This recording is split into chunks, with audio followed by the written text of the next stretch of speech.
The movie begins with a narration from an old book, recounting a time when Earth was dominated by menacing creatures such as werewolves, vampires, demons, and goblins. As the centuries passed by, these fearsome creatures decided to change their way of life and became peace-loving beings. Some of them started living with humans undetected, while the others fled to various secret locations across the world. The scene then cuts to the present time, and we are introduced to a young vampire, Vlad, and his father, Barnabas, who are driving towards a magical town called Krailsfelden. It appears that the boy's father wants him to start his first year of school at a renowned magic school. Unfortunately, along the way, their navigation system stops working and they are lost in a deep forest. As they stop by a stone bridge, they are suddenly approached by a creepy old man, Quasimodo, who asks for their documents. Turns out that this old man has been serving as the guard of the bridge for over a millennium. He then opens a giant book and reads a prophecy about Vlad, whom he claims is a part of an ancient curse. After verifying their documents, Quasimodo helps them with the way to Krailsfelden. The father and son finally enter the magical town that seems to be of the medieval era. It's a small and unique town in the middle of nowhere. While driving around the streets, a cyclist suddenly comes on their way, causing Barnabas to hit the brakes in an emergency. The duo steps out to check the man's well-being and finds that one of the bicycle's wheels has mysteriously shrunk. Just then, a police officer shows up at the scene to investigate the incident. Vlad is seen wearing a dark crystal around his neck, which seems to be carrying out magic tricks on its own, such as changing the officer's hat. This explains how the bicycle's wheel suddenly got smaller. However, Vlad is completely unaware that his crystal is doing all of this. After sorting out the incident, Vlad and his father arrive at their new home, which is right above an antique shop. Vlad doesn't like the house as it is very old and feels that it's ready to crumble. Moreover, he is a bit nervous about his new school, so Barnabas comforts him saying that there's nothing to worry about. By the time it gets dark, Barnabas finishes unpacking and arranging their place before putting his son to bed. A short while later, a strange man in a cloak appears in their house, startling Barnabas for a moment. This man introduces himself as a tax official and hands him a list of bills he must pay while he's in the town.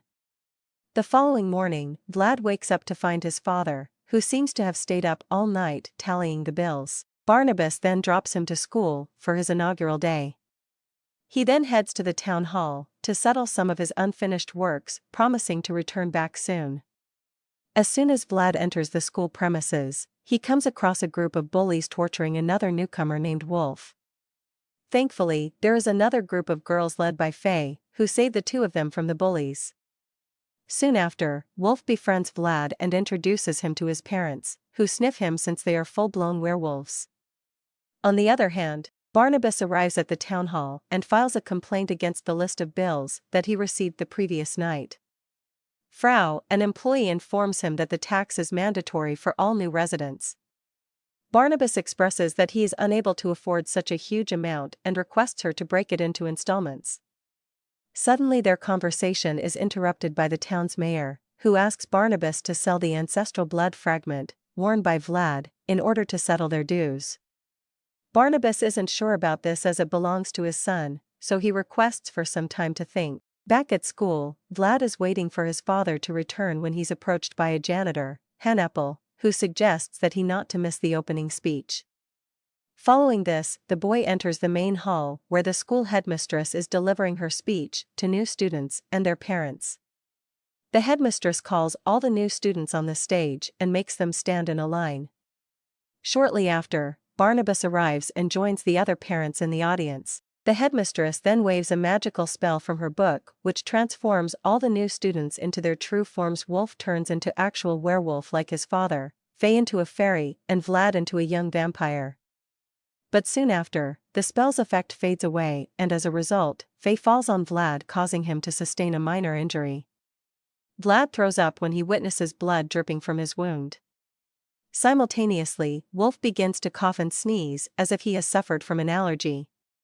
After school, the kids return home, embarrassed by the earlier incidents. It turns out that Wolf is allergic to fur even if he's a werewolf, a fact that enrages his father.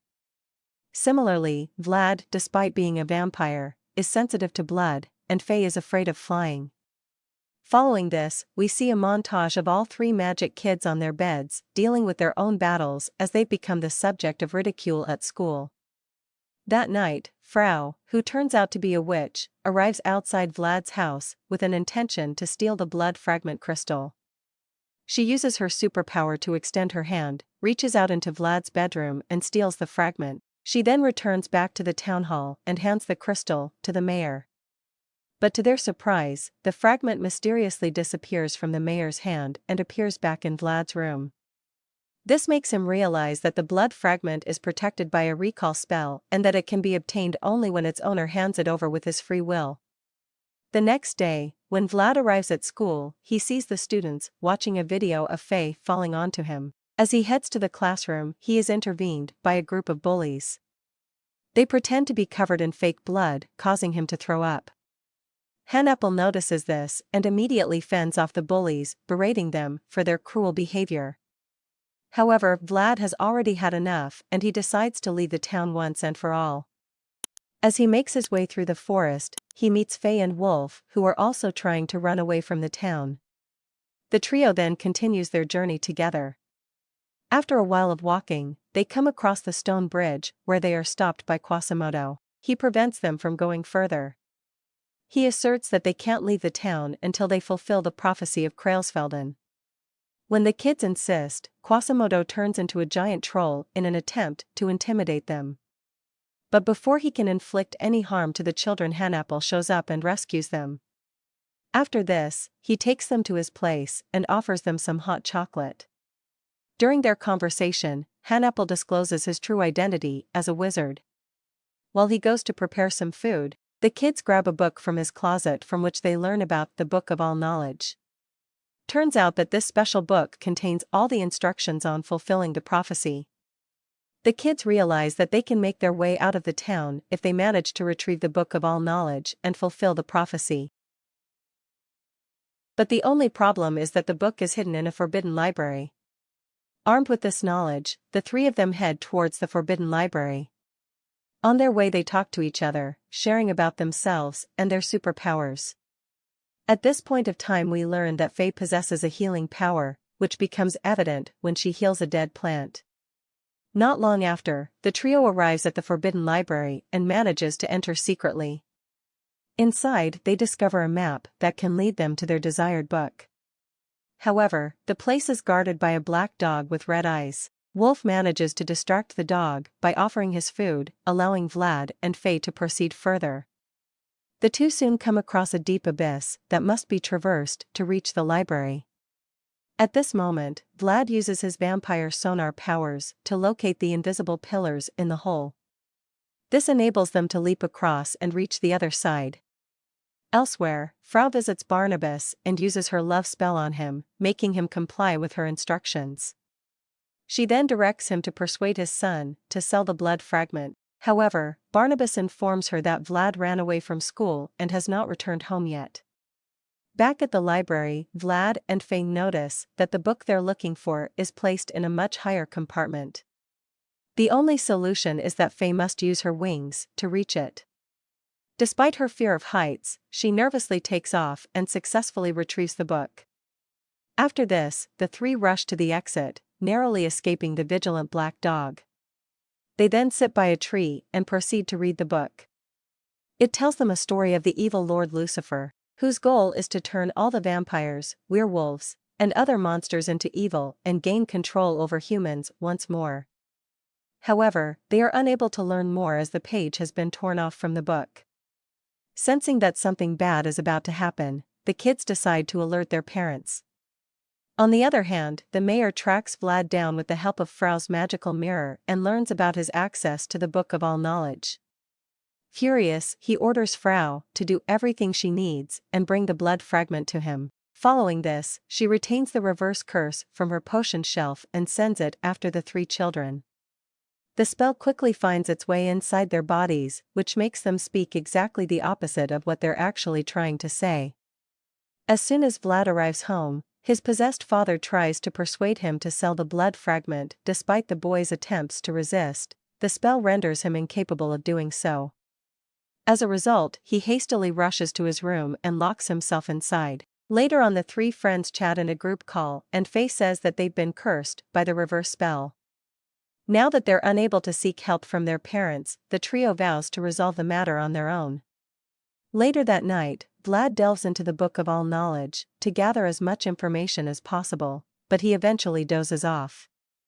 The following morning, when the group reunites, each of them reveals some valuable information that they have gathered. Putting everything together, they discover that the blood fragment has the power to reverse time, turning magical beings back to evil once again. To investigate further, they head to the town hall. However, they must navigate past the police officer's cabin to gain entry. They then devise a strategy. Wolf and Faye distract the officer while Vlad infiltrates. Inside, Vlad's crystal is drawn towards the tower, guiding his way up. Upon reaching there, he witnesses a giant array of crystals, and the blood fragment turns out to be its missing piece. As his crystal comes closer to the giant one, the time starts reversing back, changing his backpack into the older version. Before anything can happen further, Vlad grabs his fragment and runs away. Simultaneously, the mayor and Frau detect the child's presence and rush to investigate the tower but find nobody. The mayor then discloses that he has been amassing crystal fragments for 1,000 years, needing only the final piece now. Here, it's revealed that the evil Lord Lucifer is none other than the mayor himself. Since the time reversed back for a moment earlier, the Book of All Knowledge also reverts to its original state, restoring the torn pages. As a result, the three children continue reading about the prophecy. They not only uncover the mayor's true identity, but also discern his sinister plan. On the solar eclipse day, which happens to be today, he intends to cast the dark crystal's light upon the townspeople, making everyone his slaves. Upon learning this, Vlad realizes that the only way to save this town is by taking the crystal away from the mayor, so he decides to leave forever. Wolf and Faye want to accompany him, but he refuses, emphasizing that they must stay to protect the town. In the next scene, the trio heads towards the stone bridge, and after bidding a final goodbye to his friends, Vlad proceeds to cross it. This time, Quasimodo also permits his departure. But in an unexpected twist, the evil mayor shows up and holds Faye hostage. He blackmails Vlad to bring the blood fragment to the tower within an hour, or else he'll kill his friend. Left with no choice, Vlad and Wolf make their way to the tower to save Faye. Once there, Vlad surrenders the blood fragment to Lucifer, releasing Faye from his custody. As the atmosphere turns dark due to solar eclipse, the mayor puts the piece together with the giant crystal, emitting a red light. But before the crystal can awaken, the blood fragment vanishes, returning back to Unbeatable. At this moment, Vlad discloses that he had entrusted the fragment to Unbeatable before coming to the tower. This fills the mayor with rage, and he attacks the trio one by one. He knocks out Vlad and then throws Faye off the tower. Seeing this, Wolf gets so furious that he transforms into a giant werewolf and beats up the evil mayor. However, his strength doesn't last long, as his allergy soon kicks in and he reverts back to his human form. But before the mayor can launch his attack, Faye returns and uses her power to heal Vlad. Following this, Vlad turns himself into a vampire and walks forward to confront the mayor. The boy uses his speed to trick Lucifer into shooting the array of dark crystal, which rebounds at him. This causes the mayor to transform into a crystal that bursts immediately. With the threat finally neutralized, the three young heroes walk out of the town hall. Unbeatable approaches them and returns the blood fragment to Vlad. The movie ends as the three best friends walk away, discussing a name for their group.